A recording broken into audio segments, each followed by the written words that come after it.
ಅಶ್ವತ್ಥಾಮ ಹೇಳ್ತಾನೆ, ಏನಾದರೂ ಮಾಡಿ ಸಹ ಕೃಷ್ಣನ ಸಮೇತವಾಗಿ ಏನು ಮಾಡ್ತೀನಿ, ಪಾಂಡವರನ್ನ ಧೂಳಿಪಟ ಮಾಡ್ತೀನಿ ಅಂತ. ಆದರೆ ಅದನ್ನು ಗೊತ್ತಿಲ್ಲ. ಆ ಇನ್ನೊಂದು ಏನು ಧೈರ್ಯ, ನಾನು ಗುರುಪುತ್ರ ಅನ್ನುವಂಥ ಧೈರ್ಯ. ಆದರೆ ಇವನ ತಂದೆ ಆಗಿರ್ತಕ್ಕಂಥ ದ್ರೋಣಾಚಾರ್ಯರನ್ನ ಸಂಹಾರ ಮಾಡೋದಕ್ಕೆ ತಂತ್ರವನ್ನು ಉಪಯೋಗಿಸಿದ್ದು ಸಹ ಕೃಷ್ಣನೇ ಅಂತಕ್ಕಂಥದ್ದನ್ನೇ ಎಲ್ಲರೂ ಕೂಡ ಮರೆತುಬಿಟ್ಟಿದ್ದಾನೆ. ಆಗ ಹೇಳ್ತಾನೆ ದುರ್ಯೋಧನ, ಅಯ್ಯ ಬೇಡ, ಆಗಿನ ಬೇಡ, ಅಯ್ಯ ಬೇಡ, ನೀನು ಆ ರೀತಿ ಹೇಳ್ಬೇಡ. ಯಾಕೆಂತಂದ್ರೆ ಶ್ರೀಕೃಷ್ಣ ಅಂತಕ್ಕಂಥವನು ದೈವ ಪುರುಷ, ಆ ದೈವದ ಸ್ಥಾನದಲ್ಲಿ ನಾವು ಪೂಜಿಸ್ತಕ್ಕಂಥವನು. ಅಂಥವನನ್ನ ನೀನು ಎದುರಾಕಂತಂದ್ರೆ ನಿನ್ ಗುರುಗಾಲ ಇಲ್ಲ. ಅದ್ರ ಜೊತೆಗೆ ಅಭಿಷಿಕ್ತ ರಾಜರೆಲ್ಲರೂ ಭೂಮಿ ತಾಯಿಯ ಮಡಿಲಲ್ಲಿ ಮಲಗಿಬಿಟ್ಟರು. ಅಭಿಷಿಕ್ತರು ಅಂತಂದ್ರೆ ಪಟ್ಟವನ್ನ ಕಟ್ತಕ್ಕಂಥದ್ದು. ಅಂದ್ರೆ ಯಾರು ಯುದ್ಧವನ್ನ ಮಾಡುವಂಥ ಸಂದರ್ಭದಲ್ಲಿ ಅವ್ರಿಗೆ ಏನ್ ಮಾಡ್ತಾರೆ, ಆ ಯುದ್ಧದ ಮುಂಚೂಣಿಯನ್ನು ನಡೆಸ್ಕೊಂಡು ಹೋಗ್ಲಿಕ್ಕೆ ಅವರಿಗೆ ಪಟ್ಟವನ್ನ ಕಟ್ಟಿ ಯುದ್ಧಕ್ಕೆ ಕಳಿಸ್ಕೊಡ್ತಕ್ಕಂಥದ್ದು. ಆ ಪಟ್ಟವನ್ನ ಸ್ವೀಕರಿಸಿದಂತಹ ರಾಜರೆಲ್ಲರೂ ಕೂಡ ಯಾರು ಯುದ್ಧದ ಮುಂಚೂಣಿಯಲ್ಲಿ ನಿಂತ್ಕೊಂಡು ಯುದ್ಧದ ಒಂದು ಸಾರಥ್ಯವನ್ನು ವಹಿಸಿದ್ರೋ ಅವರೆಲ್ಲರೂ ಭೂಮಿ ತಾಯಿಯ ಮಡಿಲಲ್ಲಿ ಮಲಗಿಬಿಟ್ಟರು. ಭೂಮಿ ತಾಯಿಯ ಮಡಿಲಲ್ಲಿ ಅಂತಂದ್ರೆ ಎಲ್ಲರೂ ಕೂಡ ಮರಣವನ್ನು ಒಂದು ಭೂತಾಯಿಯನ್ನ ಸೇರಿದ್ರು. ಅವರು ಮಣ್ಣಲ್ಲಿ ಮಣ್ಣಾಗಿ ಹುಟ್ಟೋದ್ರು. ಕರ್ಣನು ಸ್ವರ್ಗಸ್ಥನಾದನು. ಅದಕ್ಕಿಂತ ಹೆಚ್ಚಾಗಿ ಕರ್ಣ, ಆತನು ಕೂಡ ಸ್ವರ್ಗಸ್ಥನಾದ. ಅಂದ್ರೆ ಆತನು ಕೂಡ ಸತ್ತೋದ, ಸ್ವರ್ಗವನ್ನ ಸೇರ್ದ. ಭೀಷ್ಮಾಚಾರ್ಯರ ದೇಹಪಾತವಾಯಿತು. ಭೀಷ್ಮಾಚಾರ್ಯರು ಎಂತಹ ಮಹಾನ್ ಪುರುಷ, ಅವರ ದೇಹಪಾತವಾಯಿತು. ಅವರು ಕೂಡ ಮರಣವನ್ನು ಹೊಂದುವಂತಹ ಒಂದು ಸಮಯದಲ್ಲಿ ಇದ್ದಾರೆ. ಶರಶೈಲಿಯಲ್ಲಿ ಅವರು ಮಲಗಿದ್ದಾರೆ. ನನ್ನ ತಮ್ಮಂದಿರು ಗತಿಸಿ ಹೋದರು. ಅದಕ್ಕಿಂತ ಹೆಚ್ಚಾಗಿ ನನ್ನ ತಮ್ಮಂದಿರು ಬಲಿಷ್ಠ ಪರಾಕ್ರಮಿಗಳಾದಂಥವ್ರು, ಅವರೆಲ್ಲರೂ ಕೂಡ ಗತಿಸಿ ಹೋದರು, ಮರಣವನ್ನು ಹೊಂದರು. ನನ್ನ ಗತಿ ಹೀಗಾಯಿತು. ಅಷ್ಟೇ ಅಲ್ಲ, ನನ್ನ ಗತಿ, ನಾನು ಪರಾಕ್ರಮಿ ಅಂತ ನೀವೆಲ್ಲ ಕೊಂಡಾಡ್ತಾ ಇದ್ರಿ, ಅಂತಹ ಪರಾಕ್ರಮಿ ಗತಿಯೇ ಈ ರೀತಿ ಆಯಿತು. ಗುರುಪುತ್ರ, ಓ ಗುರುಗಳ ಪುತ್ರನಾಗಿರ್ತಕ್ಕಂಥ ಅಶ್ವತ್ಥಾಮನೇ, ಇನ್ನು ಬಿಲ್ಲನ್ನು ಬಿಸಾಡು, ಈಗಲಾದ್ರೂ ಬಿಲ್ಲನ್ನು ಬಿಸಾಕು. ಇಷ್ಟು ದ್ವೇಷದಿಂದ ನಾನು ಎಲ್ಲರನ್ನ ಕಳ್ಕೊಂಡಿದ್ದೀನಿ, ನೀನು ಕೂಡ ಕಳ್ಕೋಬೇಡ, ನನ್ನ ಮಾತನ್ನು ಕೇಳು. ಅಶ್ವತ್ಥಾಮ, ಅಯ್ಯ ಕುರುರಾಜ, ಓ ಕುರುರಾಜನೇ, ಕುರುವಂಶದ ದೊರೆಯೇ, ಭೀಮನ ಗದಾಘಾತದಿಂದ ನಿನ್ನ ತೊಡೆಗಳ ಜೊತೆಯಲ್ಲಿ ನಿನ್ನ ದರ್ಪವು ಮುರಿದು ಬಿದ್ದೆ. ಹೇಳ್ತೇನೆ, ಭೀಮನ ಗದಾಘಾತದಿಂದ, ಭೀಮ ತನ್ನ ಗದೆಯ ಹೊಡೆತದಿಂದ ನಿನ್ನ ತೊಡೆ ಅಷ್ಟೇ ಮುರಿದಿಲ್ಲ, ನಿನ್ನ ದರ್ಪನು ಮುರಿದಾಗ್ಬಿಟ್ನ. ಅಂದ್ರೆ ಆತನ ಒಂದು ಗದೆಯ ಒಂದು ಪೆಟ್ಟಿಗೆ ನಿಲ್ಲಿರ್ತಕ್ಕಂತಹ ದರ್ಪ ಪರಾಕ್ರಮ ಎಲ್ಲವೂ ಕೂಡ ಹೊರಟೋಗ್ತಾ. ಆಗ ಹೇಳ್ತಾನೆ ದುರ್ಯೋಧನ, ಹಾಗಲ್ಲ, ಇಲ್ಲ, ನೀನು ಆ ರೀತಿ ಯಾಕೆ ಅದನ್ನ ತಿಳ್ಕೊಂಡಿದ್ಯಾ? ಆ ರೀತಿ ತಿಳ್ಕೊಂತ ಅಗತ್ಯ ಇಲ್ಲ. ರಾಜನಿಗೆ ಅಭಿಮಾನವೇ ಶರೀರ. ನನ್ನ ಪ್ರಕಾರ ರಾಜನಿಗೆ ಅಭಿಮಾನವೇ ಶರೀರ. ತಮ್ಮ ಬಗ್ಗೆ ತಾಗಿರುತ್ತಲ್ಲ ಒಂದು ಗೌರವ, ಅಭಿಮಾನ, ಅದೇ ನಿಜವಾದಂತಹ ಒಂದು ಶರೀರ. ಆ ಅಭಿಮಾನಕ್ಕಾಗಿ ನಾನು ಯುದ್ಧವನ್ನು ಕೈಗೊಂಡಿದ್ದು, ಆ ಒಂದು ಅಭಿಮಾನ ನನ್ನಲ್ಲಿ ಇರೋದ್ರಿಂದನೇ ನಾನು ಯುದ್ಧವನ್ನು ಕೈಗೊಂಡಿದ್ದು. ಇಲ್ಲ ಅಂದಿದ್ರೆ ನಾನು ಯಾವತ್ತೋ ಪಾಂಡವರ ಜೊತೆಯಲ್ಲಿ ಈ ಸಾಮ್ರಾಜ್ಯವನ್ನು ಹಂಚಿಕೊಂಡು ಆಳ್ವಿಕೆಯನ್ನು ನಡೆಸ್ತಾ ಇದ್ದೆ. ಆದರೆ ನಾನು ಆ ರೀತಿ ಮಾಡಲಿಲ್ಲ. ಅದಕ್ಕೆ ಕಾರಣ ಏನಂತಂದ್ರೆ ನನ್ನಲ್ಲಿರ್ತಕ್ಕಂಥ ಅಭಿಮಾನ. ನೋಡು ಗುರುಪುತ್ರ, ನೋಡು, ಸರಿಯಾಗಿ ನೀನು ಕೇಳಿಸ್ಕೋ. ಸಭೆಯಲ್ಲಿ ದ್ರೌಪದಿಯನ್ನು ಮುಂದಲೇ ಬಿಡಿದೆಳೆದಾಡಿದವು. ಸಭೆಯಲ್ಲಿ, ಅದು ತುಂಬಿದ ಸಭೆಯಲ್ಲಿ ದ್ರೌಪದಿ, ಹೌದಲ್ವ, ಅತ್ತಿಗೆ ತಾಯಿಯ ಸಮಾನ ಆಗಿರ್ತಕ್ಕಂಥವಳು.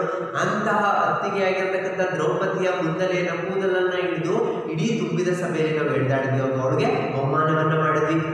ಪಗಡೆ ಆಟದ ನೆಪದಲ್ಲಿ ಸೋತ ಪಾಂಡವರನ್ನು ವನ್ಯ ಮೃಗಗಳೊಳಗೂಡಿಸಿ ಕಾಡಿನಲ್ಲಿ ತಿರುಗಾಡಿಸಿದೆವು. ಅಷ್ಟೇ ಅಲ್ಲ, ಪಗಡೆ ಆಟದ ನೆಪವನ್ನ ಮಾಡಿಕೊಂಡು ಪಾಂಡವರ ಜೊತೆಯಲ್ಲಿ ಪಗಡೆ ಆಟವನ್ನ ಆಡಿ ಅವರು ಇಡೀ ತಮ್ಮ ಒಂದು ಸಾಮ್ರಾಜ್ಯವನ್ನು ಕಳ್ಕೊಳ್ಳೋ ರೀತಿಯಲ್ಲಿ ಮಾಡಿದ್ವಿ.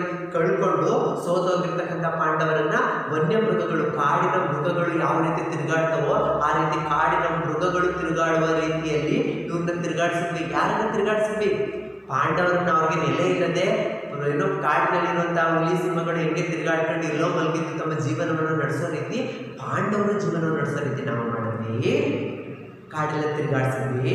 ಇವುಗಳ ಮುಂದೆ ಇವುಗಳೆಲ್ಲವನ್ನ ಯೋಚನೆ ಮಾಡಿದಾಗ ಪಾಂಡವರು ನನ್ನ ದರ್ಪವನ್ನು ಮುರಿದರೆಂಬ ಮಾತು ಅತ್ಯಲ್ಪವಲ್ಲವೇ ಆಲೋಚಿಸೋಣ. ಎಲ್ಲವನ್ನೇ ಯೋಚನೆ ಮಾಡಿದಾಗ ಪಾಂಡವರು ನನ್ನ ದರ್ಪವನ್ನು ಮುರಿದ್ರು ಮಾತು ಚಿಕ್ಕದಲ್ವಾ? ಯಾಕಂದ್ರೆ ನನಗೆ ಬರೀ ಅವ್ರ ತೊಡೆನ ಮುರಿದ್ರು ಅಷ್ಟೇ. ಆದರೆ ನಾನು ಅವ್ರಿಗೆ ಕೊಟ್ಟಿರ್ತಕ್ಕಂಥ ಹಿಂಸೆ, ಅವರು ನೀಡಿರ್ತಕ್ಕಂಥ ಹಿಂಸೆಯಲ್ಲಿ ಕಾಲು ಭಾಗವೂ ಕೂಡ ಸಮ ಇಲ್ಲ. ಅಂತದ್ರಲ್ಲಿ ನನ್ನ ಒಂದು ದರ್ಪ ಮುರಿದೋಯ್ತು ಅಂತ ನಿಮ್ಗೆ ಅನ್ಸುತ್ತಾ? ಇಲ್ಲ, ನಿಮ್ಗೆ ಯೋಚನೆಯನ್ನ ಮಾಡಿ ನೋಡು. ಅಶ್ವತ್ಥಾಮ, ಏನಾದರೂ ಸುಮ್ಮನೆ ಇರಲಾರೆ. ಇಲ್ಲ, ಏನೇ ಆದರೂ ನಾನು ಸುಮ್ಮನೆ ಇರೋದಕ್ಕೆ ಸಾಧ್ಯನೇ ಇಲ್ಲ. ಪ್ರತಿಜ್ಞೆ ಮಾಡಿಬಿಟ್ಟಿದ್ದೀನಿ. ನಾನು ಆಲ್ರೆಡಿ ನಿರ್ಧಾರವನ್ನು ಮಾಡಿದ್ದೀನಿ. ಏನು ಪ್ರತಿಜ್ಞೆಯನ್ನು ಕೈಗೊಂಡಿದ್ದೀನಿ. ನಿನ್ನಾಣೆ ಅಂತಂದ್ರೆ ದುರ್ಯೋಧನ ರಾಜನ ಮೇಲೆ ಆಣೆ ಮಾಡಿ ಹೇಳ್ತಾ ಇದ್ದೀನಿ. ನನ್ನ ಆತ್ಮದ ಆಣೆ, ನನಗೆ ನನ್ನ ಆತ್ಮ ಇದೆಯಲ್ಲ, ನನ್ನ ನನ್ನ ತಂದೆ ನನಗೆ ನೀಡಿರ್ತಕ್ಕಂಥ ಜೀವ, ಅದರ ಮೇಲೆ ಆಣೆಯನ್ನು ಮಾಡ್ತಾ ಇದ್ದೀನಿ. ವೀರ ಸ್ವರ್ಗದ ಆಣೆಯನ್ನು ಹೇಳುತ್ತೇನೆ, ಕೇಳು. ಅಷ್ಟೇ ಅಲ್ಲ, ವೀರರು ಸೇರುವಂತಹ ಸ್ವರ್ಗ ಇದೆಯಲ್ಲ, ಆ ಸ್ವರ್ಗದ ಮೇಲೆ ಆಣೆಯನ್ನ ಮಾಡಿ ನಾನು ಹೇಳ್ತಾ ಇದ್ದೀನಿ, ಕೇಳಿಸ್ಕೋ. ಇರುಳುಗಾಳಗವನ್ನ ಮಾಡಿ, ಇರುಳು ಅಂತಂದ್ರೆ ರಾತ್ರಿ, ಇರುಳು ಅಂದ್ರೆ ರಾತ್ರಿ, ಗಾಳಗ ಅಂದ್ರೆ ಕಾಡು. ಕಾಳಕ್ಕಿದ್ದ ರಾತ್ರಿ ಯುದ್ಧವನ್ನು ನಾನು ಕೈಗೊಳ್ತೀನಿ. ಬೆಳಿಗ್ಗೆ ಯುದ್ಧ ಅಷ್ಟೇ ಮಾಡೋದಿಲ್ಲ, ನನ್ನಲ್ಲಿ ಸಾಮರ್ಥ್ಯ ಅಂತಕ್ಕಂಥದ್ದಿದೆ. ಯಾಕಂದ್ರೆ ನಾನು ಗುರುಗಳ ಮಗ, ಹಾಗಾಗಿ ನನ್ನಲ್ಲಿ ಸಾಮರ್ಥ್ಯ ಯಥೇಚ್ಛವಾಗಿದೆ. ಹಾಗಾಗಿ ನಾನು ರಾತ್ರಿಯಲ್ಲೂ ಯುದ್ಧವನ್ನು ಕೈಗೊಳ್ತೀನಿ. ಯುದ್ಧವನ್ನು ಕೈಗೊಂಡು ಪಾಂಡವರನ್ನು, ಶಿಶು ಪಾಂಡವರನ್ನು ಸೇರಿಸ್ಕೊಂಡ್ರೆ ಆ ಪಾಂಡವರ ಮಕ್ಕಳನ್ನ ಈಗ ಸುಟ್ಟು ಬೂದಿ ಮಾಡುತ್ತೇನೆ ಅಂತ ಪ್ರತಿಜ್ಞೆಯನ್ನು ಮಾಡ್ತಾನೆ ಅಂತ ಹೇಳ್ತಾ ಇದ್ದಾರೆ. ಇವನು ಹೇಳ್ತಕ್ಕಂಥದ್ದು ಪಾಂಡವರನ್ನ ಸುಟ್ಟು ಬೂದಿ ಮಾಡ್ತೀನಿ ಅಂತ, ಆದರೆ ನಿಜವಾಗ್ಲಿಂದ ಸುಟ್ಟು ಬೂದಿ ಮಾಡ್ತಕ್ಕಂಥದ್ದು ಪಾಂಡವರ ಮಕ್ಕಳಾದಂಥ ಮರಿ ಪಾಂಡವರನ್ನ ಅಂತ ಸಾಯಿಸ್ತಾನೆ. ಹಾಗೆ ಬಲರಾಮ ಗುರುಪುತ್ರನಿಂದ ಮೇಲೆ ತಪ್ಪದು ಹೇಳ್ತಾನೆ. ನೀನು ಗುರುಗಳ ಮಗನಾಗಿರೋದ್ರಿಂದಾಗಿ ನೀನು ಪಾಂಡವರನ್ನ, ಶಿಶು ಪಾಂಡವರನ್ನ ನೀನು ಸಂಹಾರ ಮಾಡ್ತೀನಿ ಅಂತ ಹೇಳ್ತೀವಿ, ಅದು ತಪ್ಪದು, ನೀನು ಆ ರೀತಿ ಮಾಡಬಾರ್ದು ಅಂತ ಹೇಳ್ಬಿಟ್ರು. ಯಾರು ಹೇಳಿದ್ದು? ಬಲರಾಮ. ಇಲ್ಲಿವರೆಗೂ ಒಂದು ಮಾತನಾಡಿರಲಿಲ್ಲ, ಆದರೆ ಈಗ ಅಶ್ವತ್ಥಾಮನನ್ನು ತಡೆಯುವಂತಹ ಒಂದು ಉದ್ದೇಶದಿಂದಾಗಿ ಮಾತನಾಡಿಬಿಟ್ರು. ಆಗ ಅಶ್ವತ್ಥಾಮ ಹೇಳ್ತಾನೆ, ಓಹೋ ಪೂಜ್ಯ ಹಲಾಯುಧನು ಇಲ್ಲೇ ಇದ್ದಾನೆ. ಹಾಗೆ ಹೇಳ್ಬಿಟ್ಟು, ಓಹೋ ಪೂಜ್ಯ ಹಲಾಯುಧ. ಹಲಾಯುಧ ಅಂದ್ರೆ ಬಲರಾಮ. ಹಲಾಯುಧ ಅಂತ ಹೇಳಿದೆ, ನೇಗಿಲನ್ನ ಆಯುಧವನ್ನಾಗಿ ಉಳ್ಳವನು ಯಾವನು? ಅವನೇ ಹಲಾಯುಧ. ಯಾರದು? ಬಲರಾಮ. ಆ ಬಲರಾಮನಾಗಿರ್ತ ಅವನೇನೇ ಇದೆಯಪ್ಪ. ಧೃತರಾಷ್ಟ್ರ, ಅಯ್ಯೋ ನನ್ನ ಮಗನಿಗಾದ ಮೋಸವನ್ನು ಕಣ್ಣಾರೆ ಕಂಡಿದ್ದಾನೆ ಪೂಜ್ಯ ಬಲದೇವನು ಹೇಳ್ತಾನೆ. ನನ್ನ ಮಗನಿಗೆ ಮೋಸ ಆಯ್ತಲ್ಲ, ಆ ಮೋಸವನ್ನ ಕಣ್ಣಾರೆ ನೋಡಿದ್ರೆ ಇವನು ಕೂಡ ಕಣ್ಣಾರೆ ನೋಡೋಣ. ಅಯ್ಯೋ ಎಂಥ ಒಂದು ದುರ್ವಿಧಿ, ಎಲ್ಲ ಇದು ನನ್ನ ಮಗನಿಗೆ ಮೋಸ ಮಾಡಿದ್ರಲ್ಲ ಅಂತ ದುಃಖವನ್ನ, ವ್ಯಥೆಯನ್ನು ಪಡ್ತಾ ಇದ್ದಾನೆ. ಆಗ ಅಶ್ವತ್ಥಾಮ ಹೇಳ್ತಾನೆ, ದುರ್ಜಯ ಬಾಯಿ. ಅಶ್ವತ್ಥಾಮ ಕರೆದ ಯಾರನ್ನ? ದುರ್ಜಯನ. ದುರ್ಜಯ ದುರ್ಯೋಧನ ಮಗ. ಕರೆದ ಬಾಯಿಗೆ ಅಭಿಷೇಕವಿಲ್ಲದಿದ್ದರೆ ಏನಿದ್ರೆ ಅಭಿಷೇಕವನ್ನು ಮಾಡಲಿಕ್ಕೆ ನಿಮಗೆ ಕಿರೀಟವನ್ನ ಇದು ಮಾಡಿ, ಆ ಕಿರೀಟವನ್ನ ಹಾಕಿ ನಿಮಗೆ ಹೂವಿನ ಮಳೆಯನ್ನು ಕರಿಬೇಕಾಗಿಲ್ಲ. ಬಾಯಿ. ಬ್ರಾಹ್ಮಣನಾದ ನನ್ನ ವಾಕ್ಯ ಬಲದಿಂದ ಹೇಳ್ತಾ ಇದ್ದೀನಿ. ಬ್ರಾಹ್ಮಣರು ಅಂತಂದ್ರೆ ನಮ್ಮ ಒಂದು ಪ್ರಕಾರ ಒಂದು ದೈವದ ಒಂದು ಮುಖ್ಯವಾದಂಥ ಅಂಶ ಅಂತಾನೆ ಹೇಳ್ತೀವಿ. ಯಾಕಂದ್ರೆ ಬ್ರಾಹ್ಮಣರು ಬ್ರಹ್ಮನ ತಲೆಯಿಂದ ಜನಿಸಿರ್ತಕ್ಕಂಥವ್ರು ಅನ್ನುವಂಥ ಒಂದು ವಾಕ್ಯ ನಮ್ಮಲ್ಲಿ ಜನಜನಿತವಾಗಿದೆ. ಹಾಗಾಗಿ ಅವರ ಒಂದು ಪೂಜನೀಯ ಸ್ಥಾನದಲ್ಲಿಟ್ಟು ನಾವು ಗೌರವಿಸ್ತೀವಿ. ಹಾಗಾಗಿ ನಾನು ಬ್ರಾಹ್ಮಣ, ಹಾಗಾಗಿ ನನ್ನ ಮಾತಿನಿಂದ ವಾಕ್ಯ ಬಲದಿಂದ ನಾನು ನಿಮ್ಗೆ ಹೇಳ್ತಾ ಇದ್ದೀನಿ, ನಿನ್ನ ತಂದೆಯು ತನ್ನ ಶೌರ್ಯದಿಂದ ಸಂಪಾದಿಸಿದ ಈ ಸಾಮ್ರಾಜ್ಯಕ್ಕೆಲ್ಲ ಸಾಮ್ರಾಟನಾಗು ಹೇಳ್ತಾನೆ. ನಿಮ್ಮ ತಂದೆ ಮೋಸದಿಂದ ಸಂಪಾದನೆ ಮಾಡಿರ್ತಕ್ಕಂಥದ್ದಲ್ಲ ಈ ಸಾಮ್ರಾಜ್ಯ, ತನ್ನ ಶೌರ್ಯದಿಂದ ಸಂಪಾದನೆ ಮಾಡಿದ್ದಾನೆ, ತನ್ನ ಪರಾಕ್ರಮದಿಂದ ಸಂಪಾದನೆಯನ್ನು ಮಾಡಿದ್ದಾನೆ. ಹಾಗಾಗಿ ಆತನ ಸಾಮ್ರಾಜ್ಯಕ್ಕೆಲ್ಲ ನೀನು ಸಾಮ್ರಾಟನಾಗು, ರಾಜನಾಗುವಂಥ ಆಶೀರ್ವಾದವನ್ನು ಮಾಡಿದ್ದಾನೆ. ನೋಡಿ, ಎಲ್ಲ ತಂದೆಗಳಿಗೂ ತಮ್ಮ ಮಕ್ಕಳ ಏಳಿಗೆಯನ್ನು, ತಮ್ಮ ಮಕ್ಕಳ ಒಂದು ಪಟ್ಟಾಭಿಷೇಕವನ್ನು ನೋಡಬೇಕು ಅನ್ನೋದು ತುಂಬ ಆಸೆ ಆಕಾಂಕ್ಷೆಗಳಿರುತ್ತೆ. ಆ ಒಂದು ಆಸೆ ಆಕಾಂಕ್ಷೆಗಳನ್ನ ಇಲ್ಲಿ ಈ ಅಶ್ವತ್ಥಾಮ ತನಗೆ ಗೊತ್ತಿದ್ದೋ ಗೊತ್ತಿಲ್ಲದೇ ಇರುವಾಗ ನೆರವೇರಿಸಿಕೊಟ್ಬಿಡ್ತಾನೆ ದುರ್ಯೋಧನನ ಮುಂದೆ. ಆಗ ದುರ್ಯೋಧನ ಹೇಳ್ತಾನೆ, ತುಂಬ ಖುಷಿ ಆಯ್ತು, ನನ್ನ ಹೃದಯದ ಆಸೆ ನೆರವೇರಿತು, ನನ್ನ ಹೃದಯ ಮನಸ್ಸಿನ ಆಸೆ ನೆರವೇರಿತು. ನಾನು ಅನ್ಕೊಂಡಿದ್ದೆ ನನ್ನ ಮಗನಿಗೆ ಪಟ್ಟಣ ಕಟ್ಟುವಂಥದ್ದನ್ನು ನನ್ನ ಕಣ್ತುಂಬ ನೋಡಬೇಕು ಅನ್ನೋಂಥ ಆಸೆ ಇತ್ತು. ಆ ಒಂದು ಆಸೆ ಏನಾಯಿತು? ನನ್ನ ಮನಸ್ಸಿನ ಆಸೆ ಈಡೇರಿತು. ಇದರಿಂದಾಗಿ ನಿನ್ನಿಂದಾಗಿ ನನ್ನ ಪ್ರಾಣ ಹೋಗುತ್ತಿದೆ, ನನ್ನ ಮರಣವನ್ನು ಹೊಂದುವಂತಹ ಸ್ಥಾನಕ್ಕೆ ನಾನೀಗ ಆಲ್ರೆಡಿ ಬಂದಿದ್ದೀನಿ. ಇದು ನನ್ನ ಪಿತೃಪಿತಾಮಹರಾದ ಪೂಜ್ಯ ಶಂತನು ಮುಂತಾದವರು, ನನ್ನ ತಂದೆಯ ಪಿತಾಮಹನಾಗಿರ್ತಕ್ಕಂತಹ ಶಂತನು ಮಹಾರಾಜ ಅವರು ಮುಂತಾದವರು ಕರ್ಣನನ್ನು ಮುಂದೆ ಮಾಡಿಕೊಂಡು, ಕರ್ಣನನ್ನ ಮುಂದೆಯನ್ನು ಇರಿಸಿಕೊಂಡು ಶಂತನು ಮಹಾರಾಜ ತನ್ನ ತಮ್ಮಂದಿರು ನನ್ನನ್ನು ಎದುರುಗೊಳ್ಳಲು ಬರ್ತಿದ್ದಾರೆ. ನನ್ನ 99 ಜನ ಸಹೋದರರು ಏನಾರೋ ಅವರೆಲ್ಲರೂ ಕೂಡ ನನ್ನನ್ನು ಭೇಟಿಯನ್ನು ಆಗಲಿಕ್ಕೆ ಬರ್ತಾ ಇದ್ದಾರೆ ಅಂತಂದ್ರೆ ಹೇಳ್ತೀವಿ. ಸಾಯುವಂಥ ಸಂದರ್ಭದಲ್ಲಿ ಯಮ ಕಾಣಿಸ್ತಾನೆ ಅಂತ ಹೇಳ್ತಾರಂತೆ. ಆ ರೀತಿಯಲ್ಲಿ ಒಂದು ಸತ್ತೋಗಿರುವವರೆಲ್ಲರೂ ಕಾಣಿಸ್ತಾ ಇದ್ದಾರೆ. ಐರಾವತದ ಮಸ್ತಕವನ್ನೇರಿ, ಐರಾವತ ಅಂತಂದ್ರೆ ಇಂದ್ರನ ಆನೆ.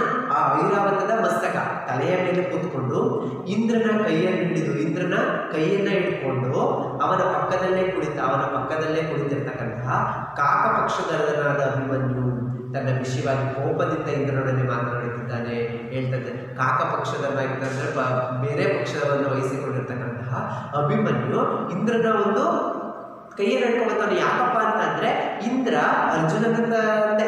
ಅರ್ಜುನ ಅಭಿಮನ್ಯುವಿನ ತಂದೆ. ಸೊ ಹಾಗಾಗಿ ಇಂದ್ರ ಅಭಿಮನ್ಯುವಿಗೆ ಏನಾಗಬೇಕು? ತಾತ ಆಗ್ಬೇಕು, ಹೌದಲ್ವಾ? ಹಾಗಾಗಿ ಹೇಳ್ತಾ ಇದ್ದಾನೆ, ಆ ತಾತನ ಕೈಯನ್ನು ಹಿಡ್ಕೊಂಡು ನನ್ನ ವಿಷಯಗಳನ್ನು ಸ್ವರ್ಗಕ್ಕೆ ಕರ್ಕಬೇಡಿ ಅನ್ನೋ ರೀತಿಯಲ್ಲಿ ಕೋಪ ಮಾಡಿಕೊಳ್ಳೋ ಜೊತೆಲಿ ಮುನ್ಸ್ಕೊಂಡಿರೋ ರೀತಿ ನಮಗೆ ಕಾಣಿಸ್ತಾ ಇದೆ. ಊರ್ವಶಿ ಮುಂತಾದ ಅಪ್ಸರೆಯರಿದ್ದರು ಬಂದರು. ಅಷ್ಟೇ ಅಲ್ಲ, ಊರ್ವಶಿ, ರಂಭೆ, ಮೇನಕೆ ಮುಂತಾದ ಅಪ್ಸರೆಯರು, ಇಂದ್ರಲೋಕದವರು ಎಲ್ಲರೂ ನನ್ನನ್ನು ಸ್ವಾಗತಿಸೋದಕ್ಕೆ ಬರ್ತಾ ಇದ್ದಾರೆ. ಇದು ಮೂರ್ತಿಮಂತ ಸಪ್ತ ಸಾಗರಗಳು, ಗಂಗೆ ಮುಂತಾದ ಮಹಾನದಿಗಳು, ಅಷ್ಟೇ ಅಲ್ಲ ಮೂರ್ತಿಯನ್ನು ಪಡೆದಿರುವಂತಹ ಸಪ್ತ ಸಾಗರಗಳು ಜೊತೆಗೆ ಗಂಗೆ ಎಲ್ಲರೂ ಕೂಡ ರೂಪವನ್ನು ಪಡೆದು, ಅಂದ್ರೆ ಮೂರ್ತಿ ಹೊತ್ತಂದ್ರೆ ರೂಪವನ್ನು ಪಡೆದ ರೀತಿಯಲ್ಲಿ ಅವರೆಲ್ಲರೂ ಕೂಡ ಏನ್ ಮಾಡಿದ್ರೆ, ನಾವು ಈಗೆಲ್ಲ ಫಿಲಮ್ಗಳಲ್ಲಿ ಧಾರಾವಾಹಿಗಳು ರೂಪವನ್ನು ಪಡ್ಕೊಳ್ತಕ್ಕಂಥದ್ದು. ಆ ರೀತಿ ರೂಪವನ್ನು ಪಡೆದು ಬರ್ತಾ ಇದ್ದಾರೆ. ನನ್ನನ್ನು ಕರ್ಕೊಂಡು ಹೋಗೋದಕ್ಕೆ ಯಮ ಕೋಣವನ್ನು ಕಳಿಸಿಲ್ಲ. ಏನು ಕಳಿಸ್ಮಾಡ ನೋಡಿ, ಸಹಸ್ರ ಹಂಸಗಳನ್ನು ಉಳಿದ ವೀರವಾಗಿ ವಿಮಾನವನ್ನು ಯಮನು ಕಳಿಸಿದ್ದಾನೆ. 1000 ಹಂಸಗಳ ಕರೆದುಕೊಂಡು ಹೋಗುವಂತಹ ವೀರವಾಯು ವಿಮಾನ, ವೀರರು ಮಾತ್ರ ಅದಲ್ಲಿ ವೀರರನ್ನು ಮಾತ್ರ ಕರೆದುಕೊಂಡು ಹೋಗುವಂತಹ ಆ ಒಂದು ವಿಮಾನ, ಆ ಒಂದು ವಿಮಾನವನ್ನು ನಮಗೋಸ್ಕರ ಯಮ ಕಳಿಸಿದ್ದಾನೆ. ಇದು ಬಂದೇ ಇದು ಇದು ನಾನು ಬರ್ತಾ ಇದ್ದೀನಿ ಅಂತಂದ ಅಷ್ಟೊಂದು ಪ್ರಾಣಿ ಪಕ್ಷಿ ಹಾರಿ ಹೋಗುತ್ತೆ. ಧೃತರಾಷ್ಟ್ರ ಹೇಳ್ತಾನೆ, ಸಜ್ಜನತೆ ತುಂಬಿರುವ ತಪೋವನಕ್ಕೆ ತೆರಳುತ್ತೆ ಅಂತ ಹೇಳ್ತಾನೆ. ಅಂದರೆ ನಿನ್ನ ಆಸೆ ಎಲ್ಲ ಮುಗಿತು. ಸಜ್ಜನರು ಅಂದರೆ ಒಳ್ಳೆಯ ಜನರು ತುಂಬಿರ್ತಕ್ಕಂಥ ಋಷಿಮುನಿಗಳೇ ತುಂಬಿರುವಂಥ ತಪಸ್ಸಿನ ಮನಕ್ಕೆ ನಾನು ಏನು ಮಾಡ್ತೀನಿ, ಹೋಗ್ತೀನಿ. ಪ್ರೀತಿ ಪಾತ್ರನಾದ ಪುತ್ರನು ಸತ್ರ ಮೇಲೆ ಈ ರಾಜ್ಯಕ್ಕೆ ಧಿಕ್ಕಾರ. ನನ್ನ ಪ್ರೀತಿ ಪಾತ್ರನಾಗಿರ್ತಕ್ಕಂಥ ನನ್ನ ಮಗ ನನ್ನ ದುರ್ಯೋಧನ ಸತ್ತ ಮೇಲೆ ನನಗೆ ರಾಜ್ಯಕ್ಕೆ ನನ್ನ ಧಿಕ್ಕಾರವನ್ನು, ನನಗೆ ರಾಜ ನನಗೆ ಬೇಕಾಗಿಲ್ಲ. ಅಶ್ವತ್ಥಾಮ ಇದೋ ಸೌತಿಕ ವಧೆಗಾಗಿ ಬಿಲ್ಲು ಬಾಣಗಳನ್ನು ಹಿಡಿದು ಹೊರಟೆ ಹೇಳ್ತಾನೆ. ಇದು ನಾನು ಶಿಶುಪಾಂಡವರ ವಧೆಗಾಗಿ ಏನು ಮಾಡ್ತಾ ಇದ್ದೀನಿ, ಬಿಲ್ಲು ಬಾಣಗಳನ್ನು ಹಿಡ್ಕೊಂಡು ಹೊರಟಿದ್ದೀನಿ ಅಂತ ಹೇಳ್ತಾನೆ. ಈತನ ಒಂದು ಬುದ್ಧಿಗೆ ಮುಖನ್ನು ಕವಿಸಿ ಕೃಷ್ಣ ಏನು ಮಾಡ್ತಾರೆ, ಶಿಶುಪಾಂಡವರನ್ನ ಅಂತಂದ್ರೆ ಪಾಂಡವರ ಮಕ್ಕಳನ್ನು ಬರೀ ಪಾಂಡವರನ್ನ ಸಂಹಾರವನ್ನು ಈ ಕಣಿತನಿಂದ ಮಾಡಿಸ್ತಾನೆ, ಪಾಂಡವರ ರಕ್ಷಣೆಯನ್ನು ಮಾಡಿಸ್ತಾನೆ. ಬಲರಾಮ ಶತ್ರು ಪಕ್ಷವನ್ನು ಸದಾ ಬೆಳೆದು ರಾಜನ ಭೂಮಿಯನ್ನು ಪರಿಪಾಲಿಸಲಿ ಹೇಳ್ತಾನೆ. ನಿನ್ನ ಒಂದು ಶತ್ರುಗಳು ಯಾರವರು, ಆ ಶತ್ರುಗಳನ್ನು ನೀನು ನಿರ್ನಾಮವನ್ನು ಮಾಡು, ಅವರ ಸದೆ ಬಡಿದು ರಾಜ ಭೂಮಿಯನ್ನು ಆಳ್ವಿಕೆಯನ್ನು ಮಾಡಲಿ, ನಿನಗೆ ನಿನ್ನ ತಂದೆ ಸದಾಕಾಲ ಏನು ಮಾಡಲಿ, ಆಶೀರ್ವಾದವನ್ನು ನೀಡಿ ಅಂತ ಇಲ್ಲಿ ಬಲರಾಮ ಆಶೀರ್ವಾದವನ್ನು ಮಾಡ್ತಾನೆ. ಎಲ್ಲರೂ ನಿಷ್ಕ್ರಮಿಸರೆಲ್ಲರೂ ಕೂಡ ಅಲ್ಲಿಂದ ಸ್ಟೇಜಿಂದ ಹೊರಗಡೆಗೆ ಹೋಗ್ತಾರೆ.